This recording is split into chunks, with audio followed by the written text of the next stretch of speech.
മഴക്കാലമായതോടെ മോഷണം പതിവായി ഹോട്ടലുകളിൽ നിന്നും പണം കവർന്നു. മഴക്കാലമായതോടെ മോഷണം പതിവാകുന്നു. പാലക്കാട് യാക്കര ജംഗ്ഷനിലെ ചിക്കൻ മാജിക് എന്ന ഹോട്ടലിലും കഴിഞ്ഞ ദിവസം ചന്ദ്രനഗറിലെ ഹോട്ടലിലും മോഷണം നടന്നു. യാക്കരിയിലെ ഹോട്ടലിൽ ഷട്ടറിന്റെ വിടവിലൂടെ അകത്തുകടന്നാണ് മോഷണം നടത്തിയത്. 10,000 രൂപയോളം നഷ്ടപ്പെട്ടതായി ഹോട്ടലുടമ രമേഷ് പറഞ്ഞു. ടൗൺ സൗത്ത് പോലീസ് കേസെടുത്ത് അന്വേഷിച്ചു വരുന്നു. 2 മോഷ്ടാക്കളാണ് കടയിൽ കയറാൻ എത്തിയത്. ഇതിലൊരാൾ മദ്യപിച്ച് ഹോട്ടലിന് മുന്നിൽ കിടക്കുന്ന ദൃശ്യവും ലഭിച്ചിട്ടുണ്ട്. സിഗരറ്റ് ലൈറ്റിന്റെ വെളിച്ചത്തിലാണ് പ്രതികൾ മോഷണം നടത്തിയത്. CCTV ദൃശ്യങ്ങളാണ് പ്രതികളെ തിരിച്ചറിയാൻ സഹായിച്ചത്. അതേസമയം ഹോട്ടലിനകത്ത് കിടന്നുറങ്ങിയിരുന്ന ജീവനക്കാരൻ ഈ വിവരം അറിഞ്ഞിരുന്നില്ല. നഗരത്തിൽ 2 ആഴ്ചക്കിടെ 2ാം തവണയാണ് ഹോട്ടലുകളിൽ മോഷണം നടക്കുന്നത്. സംഭവിച്ച് ഞങ്ങൾ രാത്രി 10 മണിയായി കടയടയ്ക്കുന്ന സമയത്ത് ഞാനും മോളും ഉണ്ടായിരുന്നത്. കടയടച്ച് പോയ ശേഷം പിന്നെ ഒരു മണിക്കൂർ സുമാർ കഴിഞ്ഞിട്ടുണ്ടാവും തോന്നുന്നു. 2 പേര് വന്ന് അതിലൊരാൾ നല്ല മദ്യപിച്ച് നിൽക്കാൻ പറ്റാത്ത അവസ്ഥയിലുണ്ടായിരുന്നു. ഇയാൾ ഈ ഗ്ലാസ് വഴി കയറി വളരെ സാഹസികമായിട്ട് തന്നെ ഷട്ടറിൻ്റെ ഒരു ചെറിയ വിടവേ ഉള്ളൂ, ഒരു കൈൻ്റെ ഇത്ര വിടവേ ഉള്ളൂ.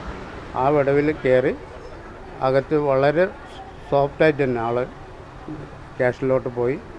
പകലൊക്കെ കണ്ടുവച്ചതായിട്ടാണ് നമുക്ക് അറിയുന്നത്. ക്യാഷിലോട്ട് വന്ന് കുറേ തിരഞ്ഞ് ചാവിയൊക്കെ കണ്ടുപിടിച്ച് അടുത്ത ഡ്രോയിലാണ് ചാവി ഉണ്ടായിരുന്നത്. എടുത്ത് അതിലുണ്ടായിരുന്ന ചേഞ്ചസ് വെച്ച് 10ൻ്റെ 50ൻ്റെ ഒക്കെ ചേഞ്ചസ് ആയിട്ട് വെക്കും. അതെടുത്തു. പിന്നെ ഒരാളുടെ സാലറി ഡെയിലി ഞാൻ മാറ്റി വയ്ക്കുന്നുണ്ടായിരുന്നു. അത് എത്രയെന്ന് ഞാൻ കറക്റ്റ് എണ്ണില്ല. അയാൾ പോകുന്ന സമയത്താണ് കൊടുക്കുള്ളൂ.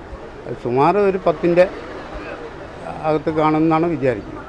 ആ ക്യാഷ് എടുത്തു. വേറെ ഒന്നും നാശിപ്പിക്കുകയോ ഒന്നും ചെയ്തിട്ടൊന്നുമില്ല. വേറെ സ്ഥലത്ത് ഒരു ബുക്കിനകത്ത് ഞാൻ പോസ്റ്റ് ഓഫീസിൽ ബുക്കിലേക്ക് വൈഫ് പൈസ വെച്ചിട്ടുണ്ടായിരുന്നു. പക്ഷെ അതിലേക്ക് കൈ പോകുന്ന കാണുന്നുണ്ട്. പക്ഷെ അതിന് മുമ്പ് അയാൾക്ക് സൗണ്ട് എന്തെങ്കിലും കേട്ട് കാണാം. അയാൾ പെട്ടെന്ന് തന്നെ എണീച്ച് അങ്ങനെ ഇറങ്ങിപ്പോകുന്നതാണ് കാണുന്നത്. മെയ് 21-ന് ചന്ദ്രനഗറിനടുത്തുള്ള ഹോട്ടലിൽ നിന്ന് 29,000 രൂപ കവർന്നിരുന്നു. ഭക്ഷണം ചൂടാക്കി കഴിക്കുകയും ചെയ്തു. ഇവരുടെ ദൃശ്യങ്ങളും കിട്ടിയെങ്കിലും 2 സംഭവത്തിലെയും പ്രതികളെ പിടികൂടാനായിട്ടില്ല.